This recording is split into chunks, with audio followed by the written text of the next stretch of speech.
kita tak tengok pun anak dia meltdown teruk mana. Kita tak ada pun kat situ, tiba-tiba stranger tu boleh je cakap macam tu. Okay, hai, Assalamualaikum warahmatullahi wabarakatuh. Selamat datang ke rancangan Hacks episod yang ke-35. So, hari ni kita nak bawa satu topik yang kita belum pernah sentuh lagi segmen ni. Kita pernah sentuh segmen secara general, tapi kita nak masuk lagi deep lah, insyaAllah. Jadi, sebelum apa-apa dan sebelum kita masuk ke arah segmen-segmen yang saya nak ajak korang terjun bersama dengan saya pada minggu ni, saya nak ajak korang berkenal-kenalan lah dengan speaker saya minggu ni, iaitu Syifa Zamirain. Syifa, jemput kenalkan diri.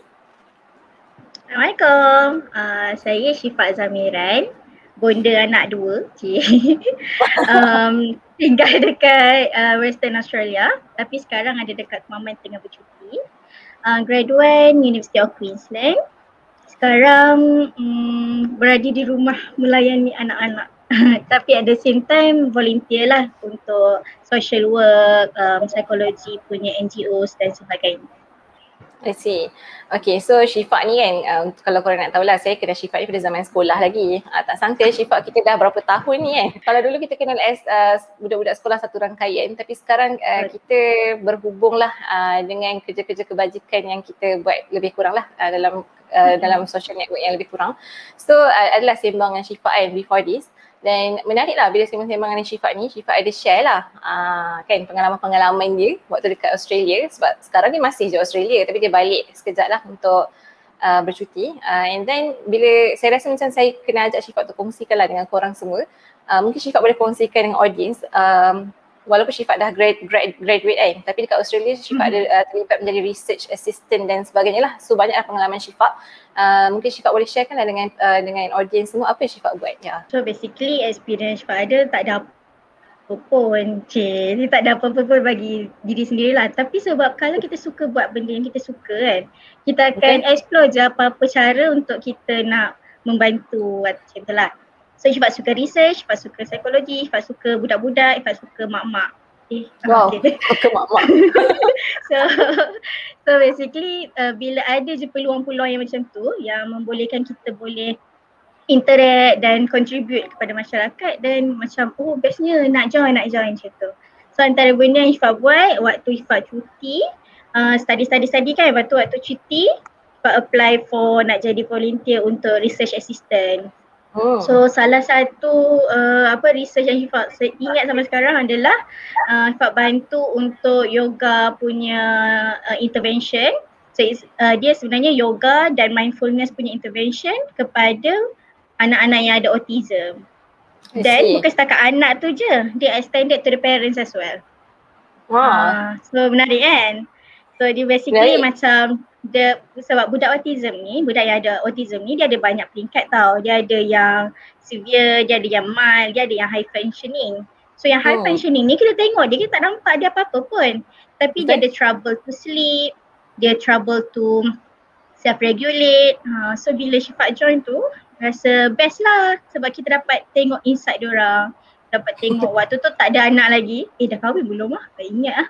Tapi waktu tu macam ni rupanya mak-mak kan, orang kata parenting tu susah.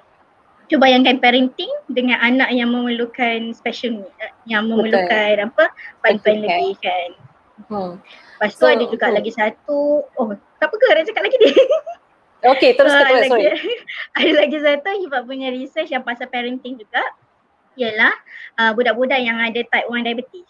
So budak-budak yang ada type 1 diabetes ni, diorang perlu cucuk insulin setiap hari, setiap masa.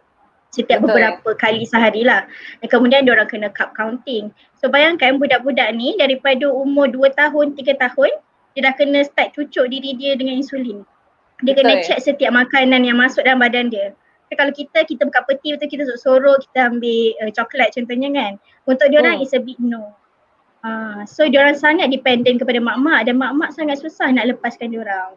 Betul. So apakah the second research yang Syifa jadi research assistant tu, Syifa tolong untuk kita antai lah, tengok perspektif diorang, apa anak ni rasa bila dia dah nak jadi, dia nak berubah transitioning to adulthood. Macam mana dia nak berubah daripada zaman kanak-kanak ke remaja ke dewasa. Sebab daripada macam mak ayah kena jaga diorang 24/7, macam mana mak ayah nak lepaskan diorang sikit-sikit. Itulah, macam Daripada tak pernah perspektif daripada perspektif mak ayah pula, dia macam takutnya nak lepaskan, takut nanti something happen to anak diorang. Betul. Macam nak lepas banyak mana ni, kena slowly kan. Lepas tu nak bagi dia macam budak biasa ke, tapi dia tak macam budak biasa. Oh, nak bagi dia kerja ke, nanti kalau kat kerja dia lupa nak ambil insulin macam mana. So bila kita dengar dua-dua belah pihak, kita macam kita tak boleh nak salahkan anak, tak boleh salahkan mak. Dia macam menyebabkan kita empathize both ways lah. Betul. Dan Syifa kan, akak teringat lah during my school time, itulah bila Syifa sebut pasal anak-anak yang ada diabetik kan. Kadang-kadang bila kita cakap parents yang ada anak-anak yang ada perlukan special care atau special needs, kita selalu macam terbayang orang-orang yang ada anak yang autism ataupun Down syndrome dan sebagainya lah. Tapi sebenarnya antara benda-benda lain lah yang kita lepas pandang adalah parents yang mempunyai anak yang ada macam mana, sakit lah kot sakit diabetik type 1 lah contohnya. Sebenarnya banyak je lagi sakit, tapi antaranya diabetik type 1 ni jarang disebut lah. Jadi waktu akak sekolah, akak pernah lah kena handle program kan, jadi kira macam penganjur lah, budak-budak sekolah yang jadi penganjur. And then kena layan lah tetamu yang datang kan, dia macam bagi sharing dengan anak dia. So tengah kita orang makan kat meja, sebelum makan kot rasanya, tiba-tiba ke lepas makan, I tak ingat. Tiba-tiba je anak dia baru umur sekolah menengah juga macam akak kan. So anak dia keluarkan that bag yang kecil, so dia keluarkan dia punya jarum tu dengan dia punya insulin. So akak terkejut kan. Akak macam wow.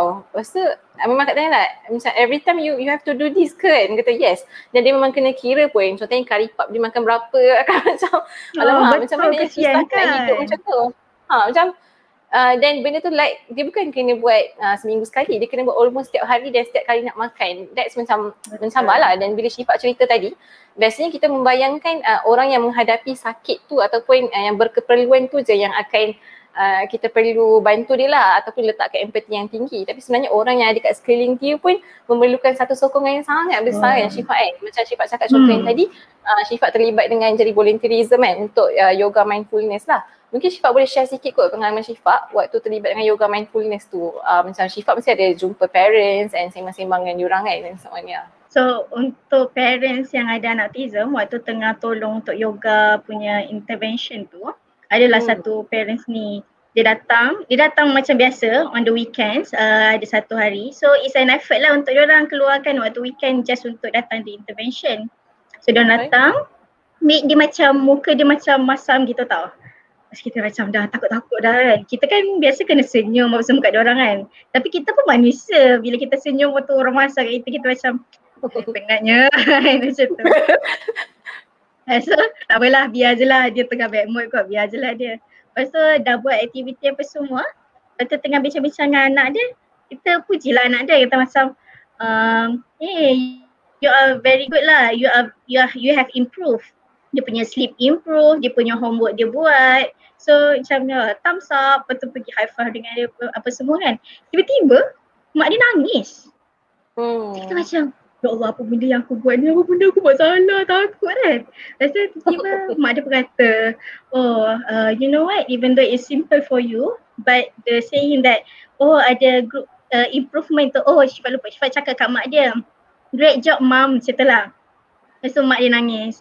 Lepas tu dia kata benda tu mungkin simple untuk kita orang, untuk kita orang yang biasa ni. Tapi bagi dia, dia kata very impactful. Kita nak tahu tak satu cerita. Pagi tadi, kena ada dekat situ pukul 9. So pukul 7 dia dah kena start the day tau. Pukul 7 dia dah kena settlekan anak dia. Sebab dia kena ready sejam. Pukul 8 dah kena ada dekat area uni. Otherwise nanti mungkin takkan berada dekat tempat yang pada waktunya lah, sebab dengan anak autism kan susah sikit. So dia kata pukul 7 dia dah start the day, dah kejut anak dia apa semua. Pukul 8 akhirnya sampailah dekat kafe yang dekat dengan uni. Tapi kat kafe tu pun dia dah penat. Padahal baru je pukul 8 pagi. Baru nak start the day kan. Baru kata okey lah, bagi dekat anak dia favorite breakfast kan. Favorite breakfast. Lepas tu tiba-tiba anak dia kata tak nak. Anak dia mengamuk. Dia mengamuk, baling-baling barang apa semua. Lepas tu macam baru pukul 8, penat lah. Tapi dia cakap English lah. So dia berkata, there you go. Dia pun bagi dia punya iPad kat anak dia. So anak dia tengok, Anak dia pun tenteram lah, anak dia tengok pasti dia macam akhirnya dapatlah minum kopi dengan tenang semua. Tiba-tiba ada stranger lalu, stranger tu kata, stranger tu kata, you shouldn't give your kids tablet. You shouldn't give them screen time. Lepas tu dia pun kata macam bila dia dapat daripada strangers tu bukan je strangers tu duduk kat situ dah tenung dia sejam, baru berapa minit dia bagi anak dia kan. Strangers tu datang dan boleh cakap macam tu kat dia, dia kata I feel like I'm a bad parent, worst parent ever. Dia kata sedangkan keadaan dia pada waktu tu dia dah penat sangat dan dia just bagi kat anak dia kan. Kita tak tahu pun sebenarnya keadaan dia bagi anak dia total screen time berapa. Kita tak tahu pun anak dia autism sebab memang anak dia nampak normal. Kita tak tengok pun anak dia meltdown teruk mana. Kita tak ada pun kat situ, tiba-tiba stranger tu boleh je cakap macam tu. So bila dia dapat the feedback, cakap great mom, good job kan. Dia macam come into theory lah sebab macam at least I've done something good. And tapi akak boleh bayangkan lah, maksudnya kadang-kadang benda ni dilema tau sebabnya yelah benda ni macam like diviralkan lah, macam kita baca kat mana-mana kan, don't give your children macam something like screen lah, iPad ke handphone, it will macam rosakkan diorang punya brain and so on. Dan seolah-olah macam kalau kita bagi sekejap pun macam you are very bad parents kan. Padahal macam akak lah as seorang mak saudara kot yang kepada 18 orang anak saudara, Masya Allah. Kita boleh membayangkan kot macam betapa seorang parent tu hidup dia bukan dengan anak. Macam ada banyak benda lah yang terjadi dalam hidup dia and so on lah kan. Dan jangan, betul lah macam Syifa kata jangan semudah-mudah kan. Dan bila Syifa cakap kan betapa macam great job mom, only 3 weeks punya appraisal pun macam rasa macam dia rasa macam boleh nangis kan. Bukan rasa memang dah nangis. I still remember lah when during my usrah time kan, I have that my one usrah mate.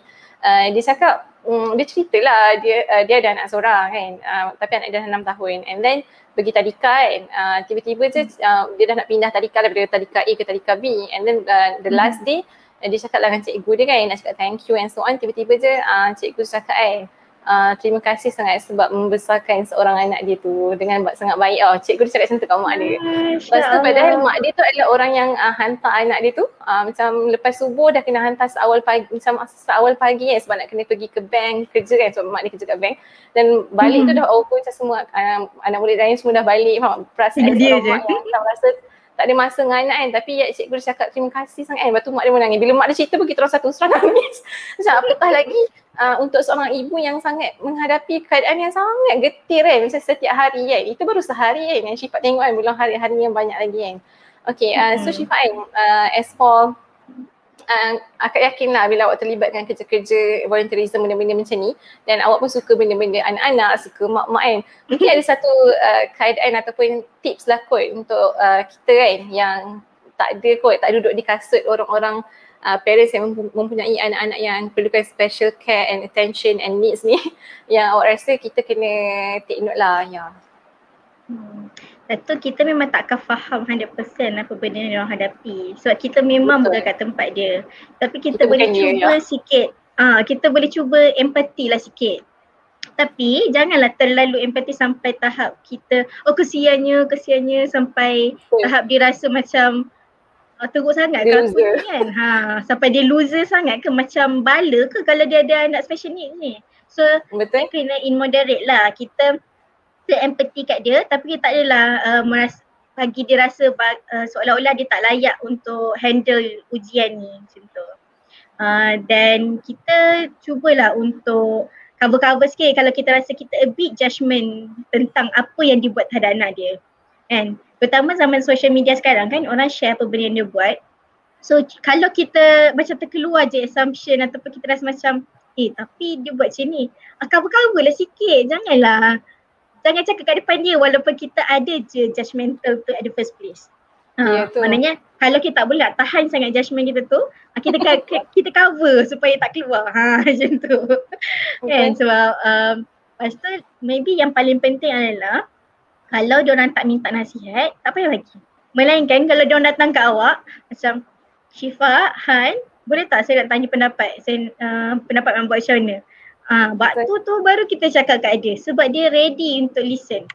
Tapi kalau hari-hari biasa dia tak minta pun apa-apa, dia just nak share je, kita just bagi support yang mereka perlukan kan. Tak perlu pun nak bagi nasihat-nasihat, contohnya lah kan, biasa sangat untuk budak-budak yang autism, tak adalah mak ayah dia nak beritahu anak saya memang autism apa semua tau. So kadang-kadang kita terlepas pandang, oh lupa anak dia ni special needs, lain lah sikit. Contohnya anak dia cakap tergagap-gagap, dia kata, awak tahu tak abang saya guna terapis ni kat sini, dah okey dah. Terus awak ingat mak ayah ni dia tak fikir the best ke untuk anak dia? Diorang tak pernah cari ke macam tu kan, dan diorang tak tanya pun kat awak tentang nasihat tu. Keep to yourself lah kan. Melainkan kalau tu memang anak abang kita yang kita duduk dengan dia 24/7 dalam satu rumah, kita tengok dan kita rasa kita perlu tegur. Tu lain kan, sangat lain. Tapi at the same time kita perlu tahu diorang ni sangat sensitif. Kat sini dua-dua mainkan peranan. Contohnya lah cerita saya pasal sensitif ni. Ada satu hari tu seorang mak ni dah terlambat. Lepas tu saya yang kena tunggu. Saya seorang je kena tunggu. Yang lagi 5 orang dah naik atas dah. Saya tunggu, saya macam tengoklah jam apa semua, dia sampai, saya pun cakap, finally you are here. Macam tu lah. Macam memang saya jenis itu kan. Lepas tu mak dia kata, don't be sarcastic. Saya macam, apa salah aku? kita je nak cakap awak dah sampai kita tak bermaksud pun kan. Kita tak bermaksud pun macam tu. So dia macam dia bisa sarcastic macam seolah-olah kita nak mengata dia lah dia sebenarnya lambat. Padahal tu bukan niat kita pun. Kalau kita berada dekat dalam situasi tu, kita sebagai orang luar, kita tahu dia tengah sensitif, dia tengah emotional imbalance ke apa ke, kita let go je. Kan? Kita tak payah hold it lah. Tetapi untuk parents pula yang ada special needs ni, korang perlu tahulah kadang-kadang korang memang sangat sensitif kan. Bila sangat sensitif tu, bila perlukan bantuan kan, kenalah minta. Jangan mengharapkan supaya semua orang perlu faham your condition. Setuju. Tapi you pun tak cakap apa condition you yang memerlukan bantuan orang.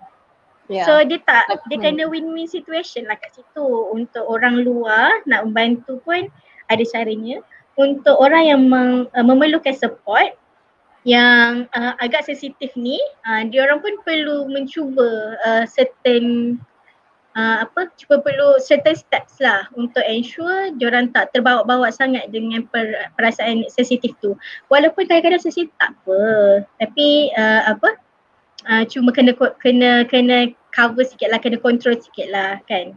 So Syifa, I love lah the way Syifa macam asyik tekankan dan highlight point being moderate, dan bukan satu pihak je yang kena ambil take part dan contribute something kan, tapi macam both party pun kena buat. Dan akak juga percaya kan, benda ni sebenarnya bukanlah antara kita dengan parents yang ada anak istimewa je, tapi dalam kehidupan kita memang macam tu pun. Dan sebenarnya kan kita memang macam mana kita takkan terus pandai lah, and that's why itulah kemanisan dan keindahan of being kita bergaul dengan masyarakat dan keluar, bukan kita duduk dengan diri kita je. Sebab semakin banyak kita terjoin dan bersama dengan orang-orang sekeliling kita, makin banyak benda yang kita belajar kan, insyaAllah lah.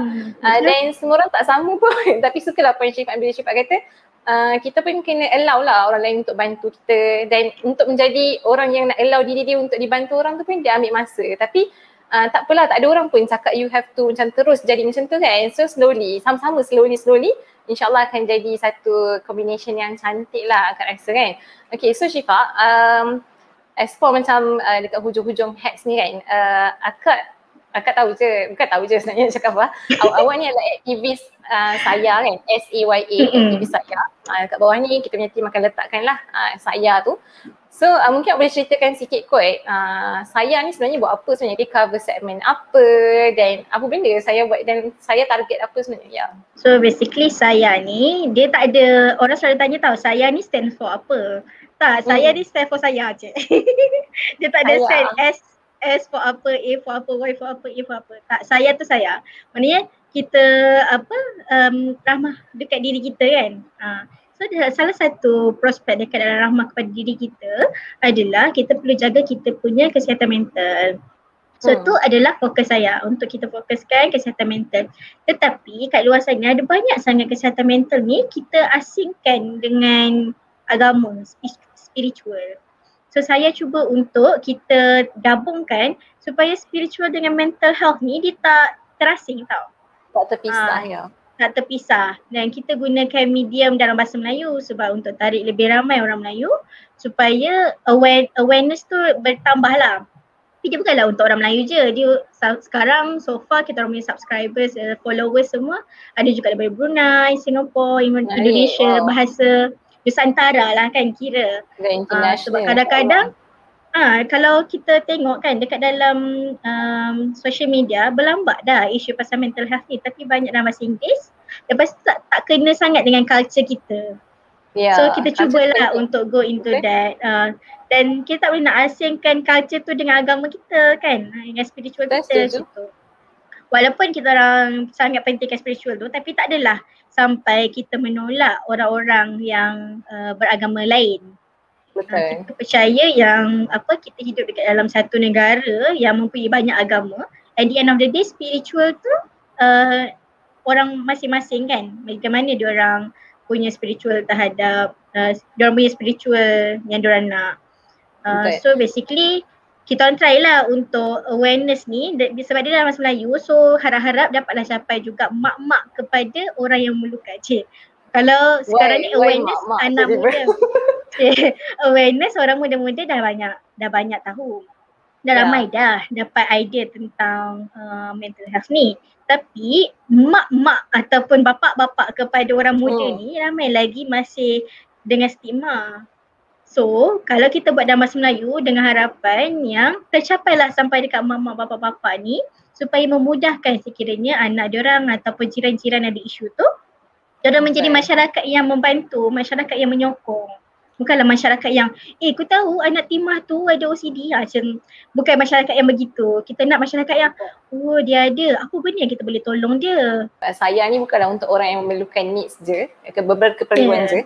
Tapi kita semua pun yang mungkin bukanlah orang yang pada keadaan tu, tapi kita sendiri pun boleh pergi ke tempat saya tu, platform saya, untuk kita try belajar dan banyak benda lah yang kita boleh expose dengan benda-benda macam tu supaya kita pun boleh jadi orang yang lebih membantu lah ke keadaan tu. Dan as for untuk tadi kan kita balik pada tajuk kita yang asal, untuk parent-parents yang berkeperluan kan, ataupun yang ada orang panggil berkeadaan memerlukan special care, special support ni, mungkin Syifa boleh sharekan kot antara grup-grup ataupun page-page yang boleh di-sharekan lah kepada mereka, sebab supaya kadang-kadang ada orang dia tak tahu, dia pun menghadapi semua benda ni seorang-seorang kan. So bila dia tahu ni dia bolehlah refer kan.